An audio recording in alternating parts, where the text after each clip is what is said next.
আসসালামু আলাইকুম প্রিয় দর্শক।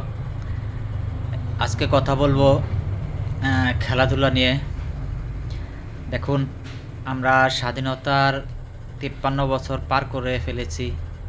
এখনও পর্যন্ত বাংলাদেশের সাংস্কৃতিক অঙ্গনে বা খেলাধুলার জগতে বাংলাদেশ চূড়ান্ত সফলতা অর্জন করতে পারেনি। তো আমি মনে করি এই চূড়ান্ত সফলতার পথে আমাদের সবচাইতে বড় বাধা হলো আমাদের যোগ্যতা। আসলে আমাদের যোগ্যতা নেই যেসব ব্যাপারগুলোতে, সেসব ব্যাপারগুলো আসলে আমরা চর্চা না করাই ভালো। তাই আমি রাষ্ট্রযন্ত্রকে অনুরোধ করব, বর্তমান যারা সরকারে আছেন তাদের কাছে অনুরোধ করব, বাংলাদেশ থেকে সবচাইতে বেশি যেই খেলাটার উপর আকর্ষণ করে, জনগণের দৃষ্টি আকর্ষণ করে বা জনগণের আবেগ আকর্ষণ করে, সেই খেলাটা হলো ক্রিকেট।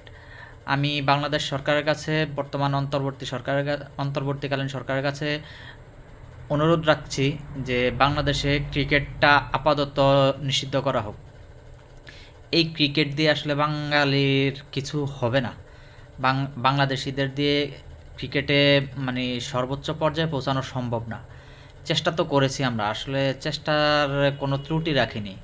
এখন এত চেষ্টার পরেও যেহেতু আমরা পারতেছি না, তার মানে আমাদের সক্ষমতা আর নেই।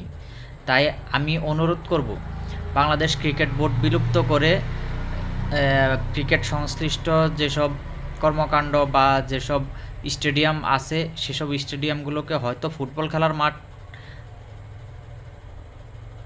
করে দেওয়া হোক, নয়তো সেখানে ধান চাষ করা হোক অথবা ফসলাদি চাষ করা হোক।